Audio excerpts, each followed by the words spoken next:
अस्सलाम वालेकुम प्यारे बच्चों। उम्मीद है आप सब खैरियत से होंगे। आज हम अपनी उर्दू के वीडियो सबक नंबर 1 का आगाज़ करेंगे।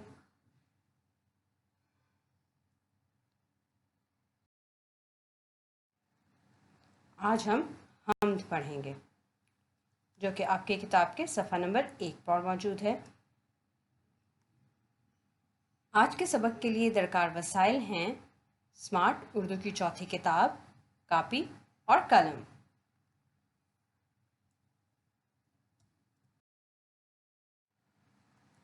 आज के सबक के अख्ताम पर हम इस काबिल हो सकेंगे कि हम्द का मतलब बता सकेंगे, हम्द में मौजूद मुश्किल अल्फाज के मतलब बता सकेंगे, हम्द से मुंसलिक सवालात के जवाबात दे सकेंगे और हम्द की नसर लिख सकेंगे।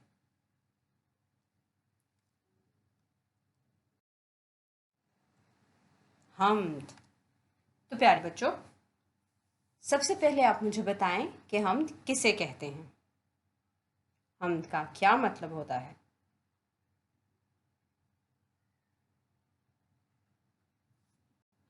जी, तो हम्द का मतलब होता है अल्लाह की तारीफ में कही जाने वाली नज़्म। हम्द ऐसी नज़्म को कहते हैं जिसमें अल्लाह ताला की तारीफ बयान की जा रही हो। अब हम आपकी किताब के सफ़ा नंबर 1 पर मौजूद हम्द पढ़ेंगे और देखेंगे कि ये नज़्म कैसी होती है। आप अपनी किताब के सफ़ा नंबर 1 को खोलेंगे तो ये है आपकी किताब के सफ़ा नंबर 1 पर मौजूद हम्द। अब हम इसे पढ़ेंगे। एक बार मैं इसे पढ़ूंगी और उसके बाद आप खुद इसे पढ़ेंगे। सारी ज़मीन तेरी, ये आसमां तेरा, तो रब्बे दो जहां है, सारा जहां तेरा। तेरा ही नूर रोशन सूरज में और कमर में, तूने ही रस भरे हैं फूलों में और समर में। तूने बनाए दरिया, तूने बनाए मैदान, तेरे कमाल से है सारा जहां हैरां। तेरे ही हुक्म से ये गुल फूल हैं महकते, और डालियों पे आके परिंदे हैं चहकते। तूने ही आसमां को तारों भरी कबा दी, सब्ज़ा उगा के तूने सारी ज़मीं सजा दी। धरती पे आसमां पर तेरा है हुक्म जारी, तू रब्बे लम यज़ल है, दुनिया तेरी है सारी।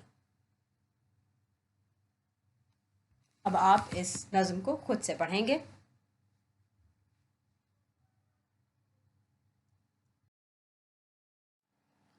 तो अब हम इस नज़्म में मौजूद चंद मुश्किल अल्फाज के मायने पढ़ेंगे।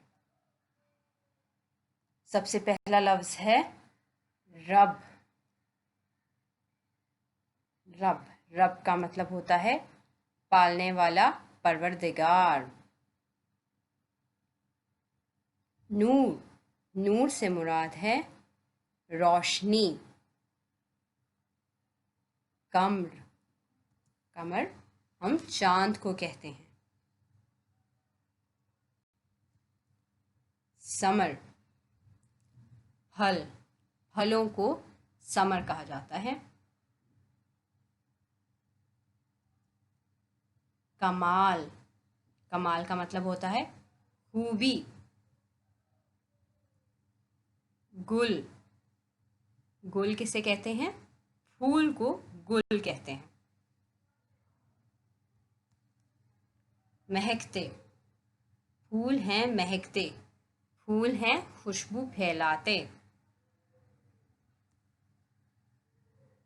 परिंदे हैं चहकते, चहकते गीत गाते, परिंदे हैं गीत गाते।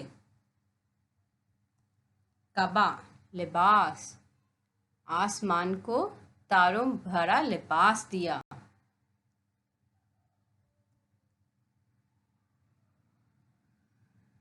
धरती, ज़मीन, धरती पे आसमां पर, ज़मीन पे आसमां पर। तो रब्बे लम यज़ल है, हमेशा रहने वाला। तू हमेशा रहने वाला रब है, ये ज़मीन ये दुनिया तेरी है। और इस नज़्म की शायरा हैं किरण ज़िया। अब आप एक दफ़ा फिर से इन अल्फाज के मायने खुद से पढ़ेंगे।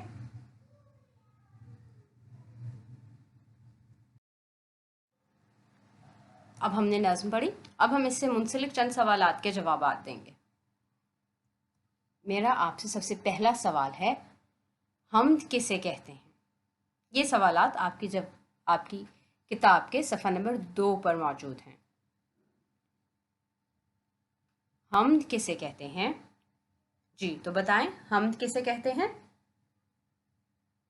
हमने सबक के आगाज़ में पढ़ा, जी, हम कहते हैं अल्लाह की तारीफ़ में कही गई नज़्म को। अभी हमने अल्फाज के मायने पढ़े, अब आप मुझे बताएं समर और कमर में क्या फ़र्क है? जी, तो समर फल को कहते हैं और कमर चांद को कहते हैं। मेरा तीसरा सवाल है, अल्लाह ने ज़मीन को कैसे सजाया? आपने नज़्म में पढ़ा, आप नज़्म को दोबारा से एक दफ़ा जाकर देखें और देखें कि अल्लाह ने ज़मीन को कैसे सजाया। जी, तो अल्लाह ने ज़मीन को सब्ज़ा उगाकर सजाया।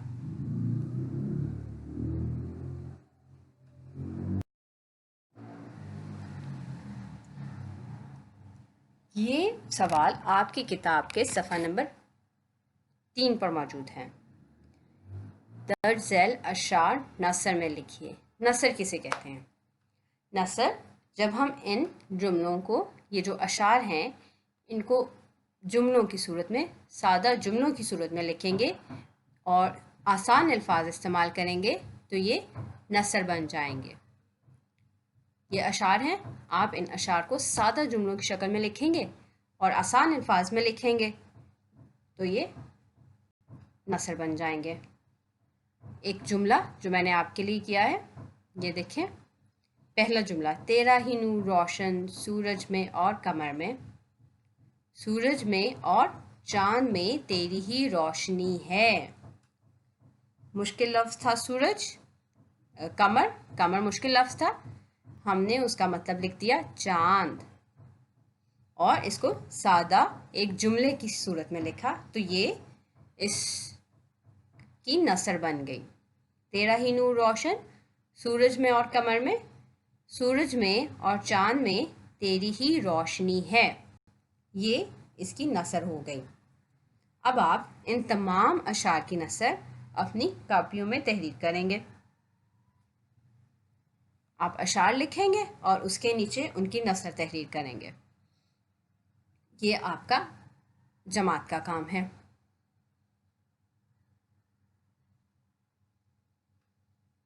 उम्मीद है आप लोग अब तक अपनी जमात का काम कर चुके होंगे। ये आपके घर का काम है। आज का आपका घर का काम है कि आपने ये मौमा हल करना है।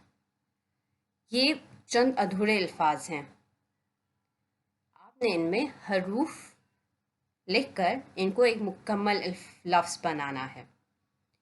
ये वो अल्फाज हैं जो आपकी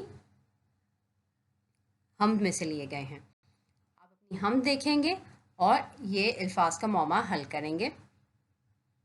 ये आपका घर का काम है। अगले सबक तक के लिए अल्लाह हाफ़िज़।